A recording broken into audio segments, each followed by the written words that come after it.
Hi everyone, and welcome back to another Unity lesson. Today, we're going to be working on object creation, prefabs, and more if statements, and using those to work on our project. So, a little recap from last class. So what we did last month was we started our new project called Prototype 2, in which we are building a game to shoot food as projectiles towards a stampede of animals.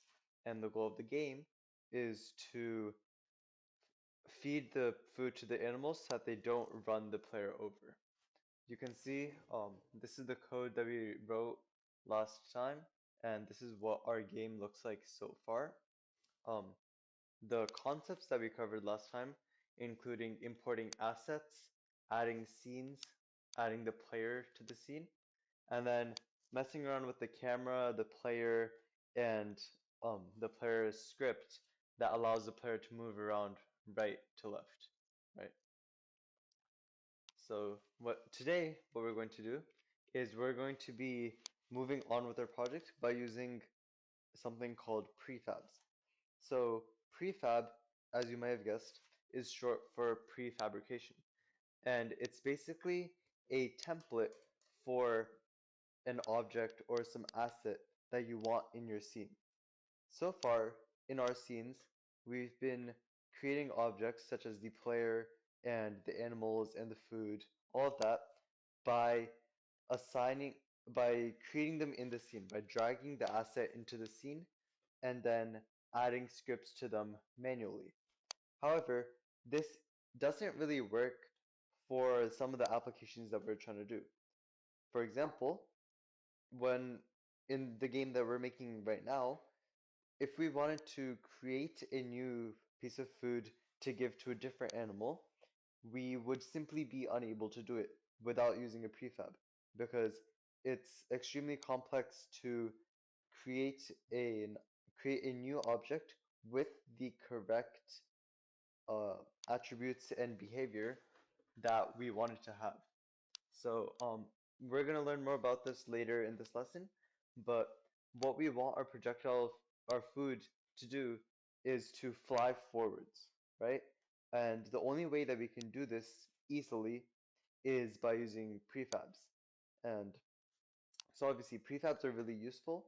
To create a prefab, you create it just like you create any other thing. You just go to Assets, Create, and then Prefab. We're going to be using a slightly different method that just makes it easier for everyone, but everything is quite similar. Right. Apart from prefabs, we're going to be working on adding a lot of functionality to the game, such as by making the animals run towards us, by allowing the food to fly, and for us to summon the food. We're also going to be optimizing our game a little bit so that when we spawn in a lot of food and animals, we don't crash the game because of how many objects we're creating, right? So this is this is what you guys should do after we finish this project. Finishing this project is going to take a couple of lessons, but today, as I said, we're going to be working on food flight using prefabs and boundaries. If you want to explore this further, you could move ahead in this lesson, or you could try the challenge called Play Fetch. And of course, you can do some further exploration of your own choice in Unity, if you so wish. But let us jump right into it.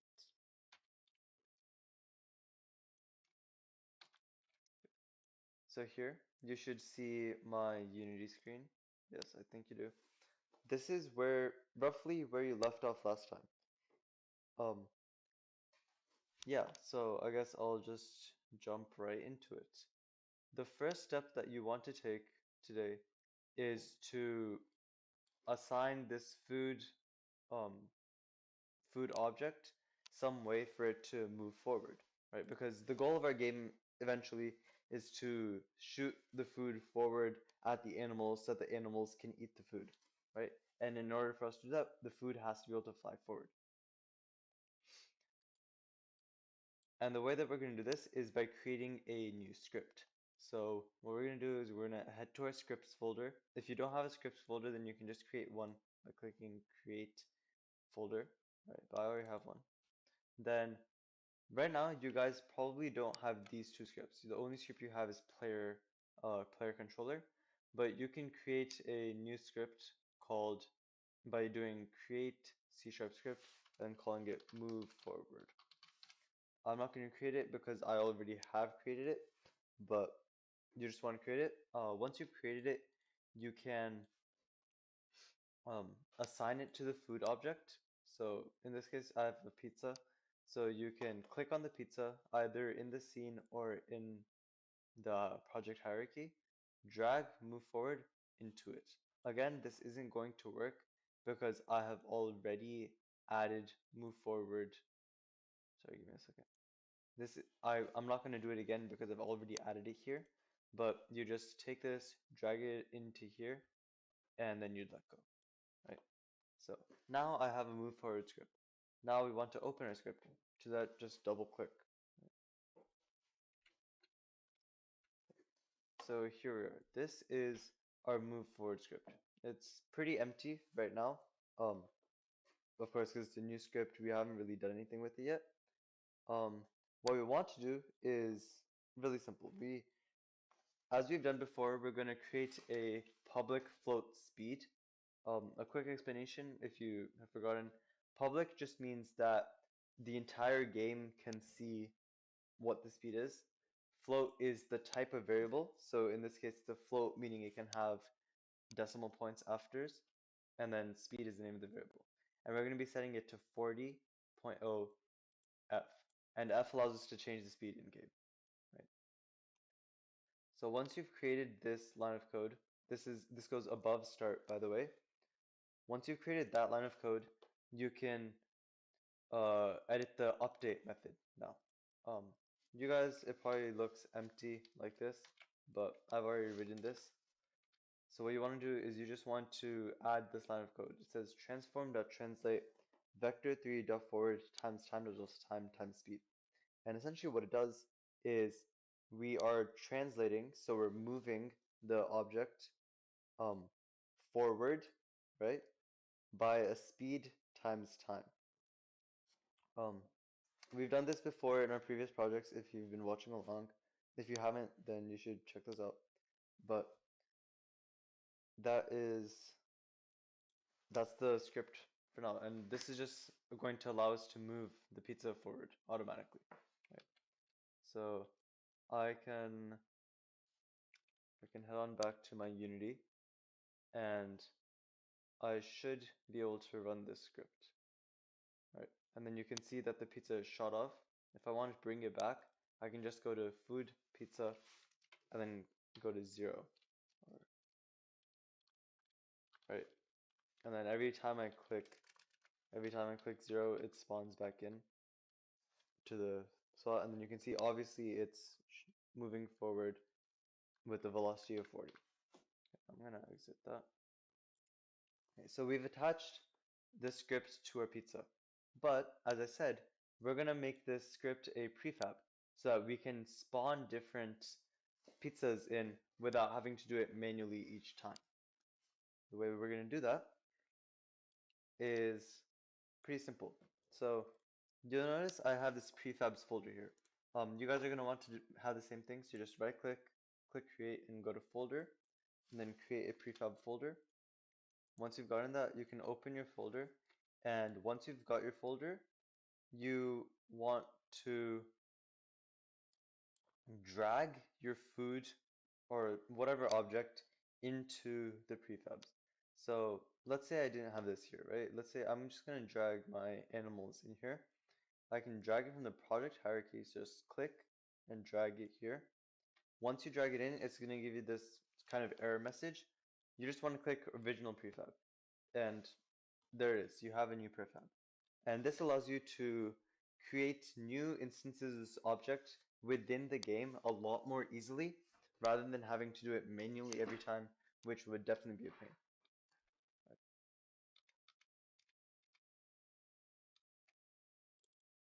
Let me get rid of this.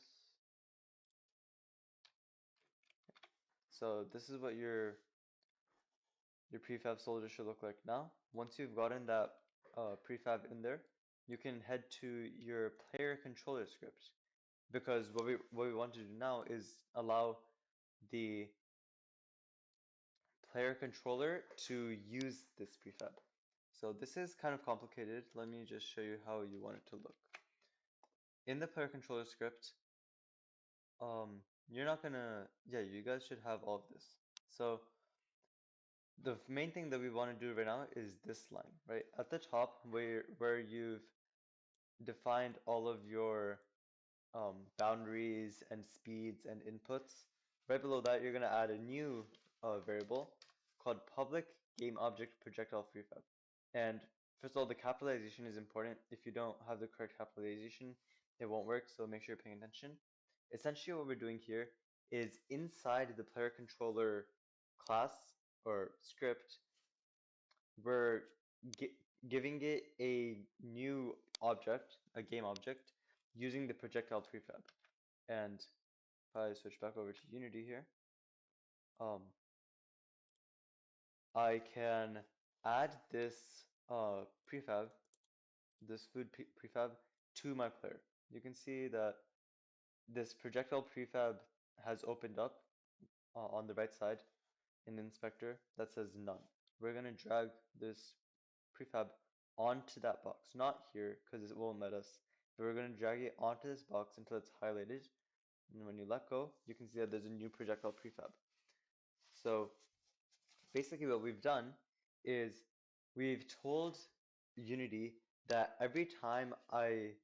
talk about every time I talk about this projectile prefab in my code, so I've talked about here and here, I'm referring to this specific prefab in my prefabs folder, right?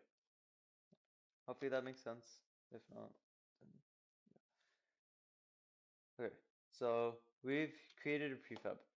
Um, yeah, I mean, that's really it. Okay, so the next step. Now that we've created a prefab, we want to actually start spawning in new pizzas, right? This is actually really simple. Uh, what we're going to do is we're going to head back to the player controller script, and we're going to check if the player clicks on the space key. And so you could change this to be whatever you'd like. So you could say like the up arrow or K or whatever key, but for ease of access and for everybody to understand, we're going to be using the space key. So if the input is space, then we're going to create this new projectile. And so the way that we're creating a projectile is on this line.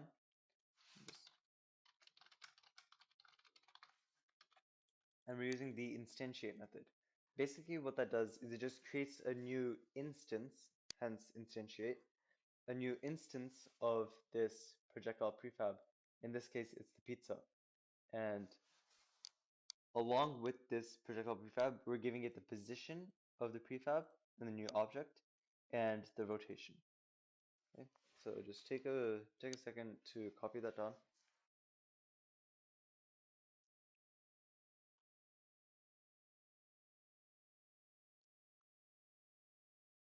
Okay, so once you've gotten that, we can head back to Unity and give it a second.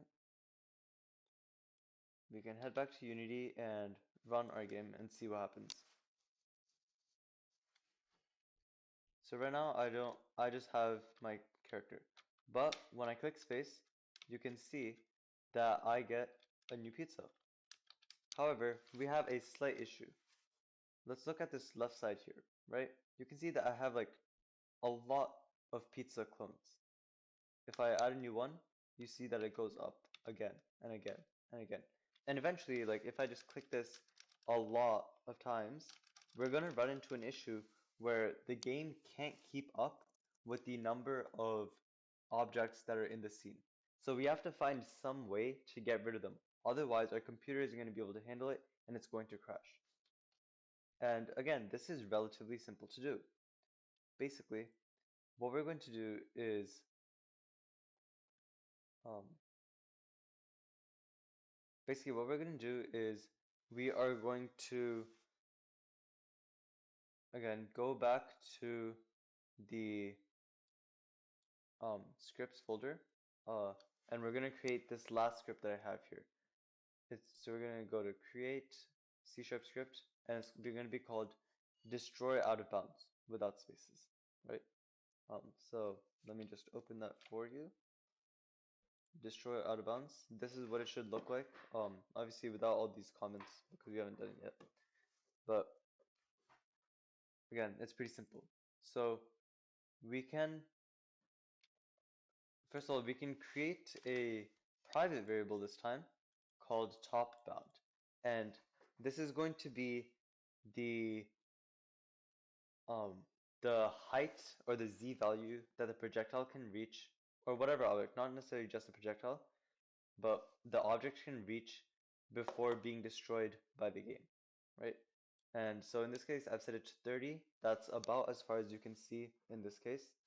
Um, so that's the first piece of code. You're also going to want to have a private float lower bound, and I'm going to set that to -10.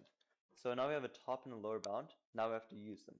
So in the update method, we're just going to be using a couple of if statements, and these are quite simple. If the position, so if the z position is larger than the top bound, we destroy it. Again, if it's lower than the top bound, we also destroy it. I've used an else if statement here. You don't need to use an else if. You could also just use an if statement, like a second if statement. I prefer else if because it makes it slightly more optimized. This level of optimization really doesn't change much, but these are like good coding practices for you to practice to use else ifs if you can, right? So this is pretty simple. Take a second to copy it down. But yeah, now back to our community. Now if I run the game again, you will see that when I spawn a new pizza in, it moves forward, and then I would drag up to show you, but I can't, unfortunately. But every time I click space, it spawns a new pizza, but then they get destroyed up here. So if I was following the pizza, like if the camera was following the pizza, you would see that the pizza gets destroyed. And this is a lot better for us because now we don't have to worry about the pizzas um, being continued forever, I guess. Okay, so the next thing that we want to do. So now we've basically sorted out everything to do with the pizza or the projectile, right? The next thing that we want to do is we want to give some animation to the animals.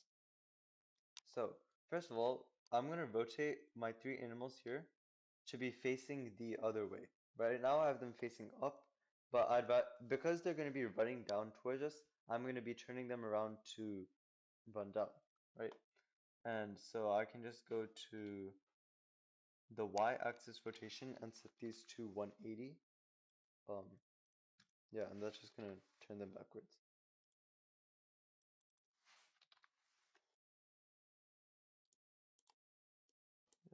And yeah, you can see that they're all facing backwards. I might also um, move my dog to be above the farmer. Yeah, um, if I can. Give me 1 second.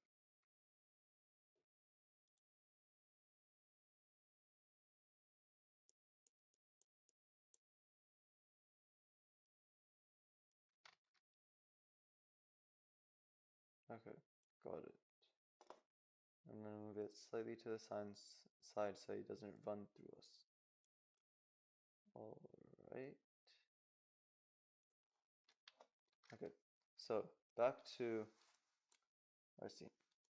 So this is what it looks like now. The animals are going to be hopefully running towards us in a couple of seconds or in a minute or so. And the way that we're going to do this is quite simple, I think. Um, so this is where prefabs or like scripts really come into handy, right? Rather than creating a new script for each of these animals, I can just select them individually and then drag the move forward script onto them because we still want them to be moving forward, but now their forward is pointing down rather than up. So I can just click on move forward and drag it in for each animal. I'm also going to change the speed a little bit. For the reindeer, I'll set it to 15, I guess. The chicken probably isn't that fast, so I'm going to set that to 5. And then the beagle, I'll set it to 10. These are arbitrary, you can mess around with them if you want. But now we can see that when I click play, the animals ideally move forward. Let me see what will happen with the reindeer. Oh, okay, yeah, so the reindeer just, I didn't assign the script to it, sorry. So this is going to be 15. Yep. And now we see that they all run forwards towards the bottom of the screen. Perfect. Okay. Next, we want to make these to be, we want to create these animals into prefabs as we did the pizza. Again, and this is going to be like quite similar to how you made the pizza. You just drag it from the hierarchy. So I'm going to drag this animal in, original prefab, chicken, original prefab, and then beagle, original prefab. There we go. We have 2 prefabs. And I can use these prefabs by dragging them in um, into the hierarchy, and it just spawns them in, right?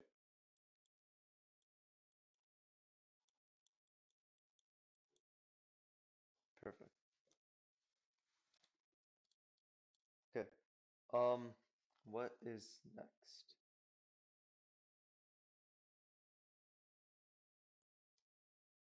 Okay. The last thing that we have to do is to apply the same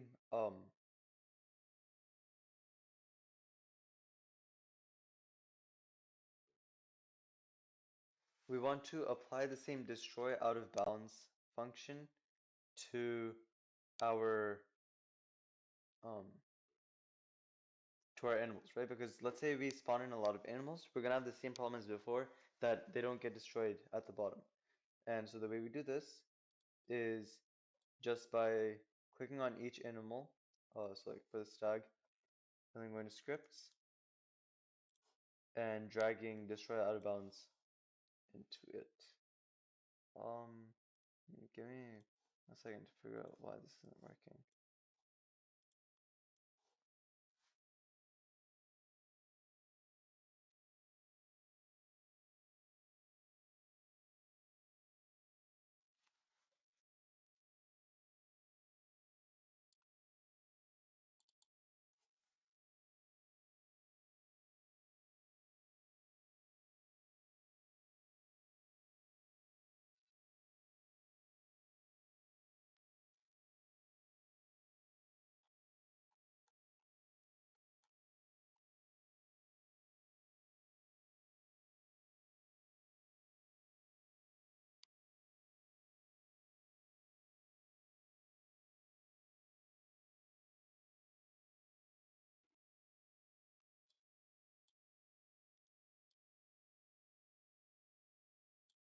Okay, I'm not exactly sure why it's not allowing me to add this component in. Um,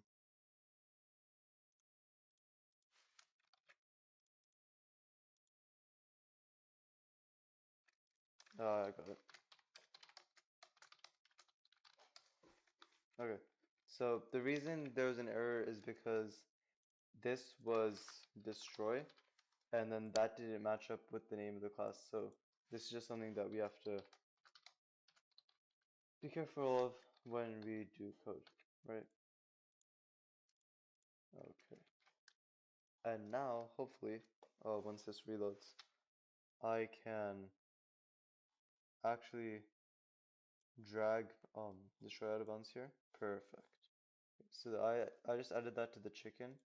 I'm gonna do the same thing for the beagle and this. The pizza already has it. Okay, and now, yep, we see the same thing happen. Right, perfect.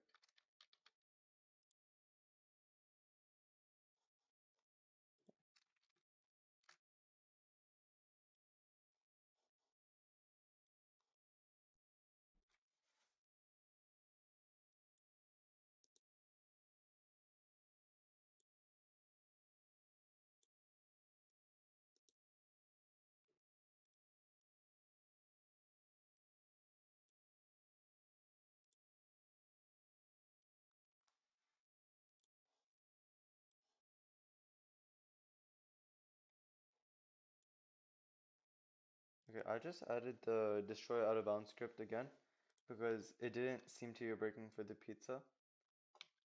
Yeah, now you can see that, yeah, it's working properly now. Cool. Okay. Um, yeah, so that's the end of our lesson. What we learned in this lesson, there was a lot of things. So what we did in our project is we allowed the pizza projectile to be shot forwards from the player, and we added the ability for the reindeer, the chicken, and um the beagle to run towards the bottom of the screen at different speeds. Um, so that's what we did. We also optimized the game by deleting the objects once they got to the edge of the screen. Now what we need, the concepts that we learned were about mostly about prefabs and creating new objects and destroying them. I also covered else if statements a little bit. In the next lesson, we're going to be creating a lot more animals. So we're basically going to be spawning animals in at random times to for the player to interact with, right? Because right now all we have is the original three animals, and that kind of defeats the whole point of having a prefab if we're only going to use it once. So yeah, um, that's what we're gonna cover in the next lesson. Hopefully you guys enjoyed. Um, If you guys have any questions, then you can email us for support and we'd be happy to help you. Nice. Bye.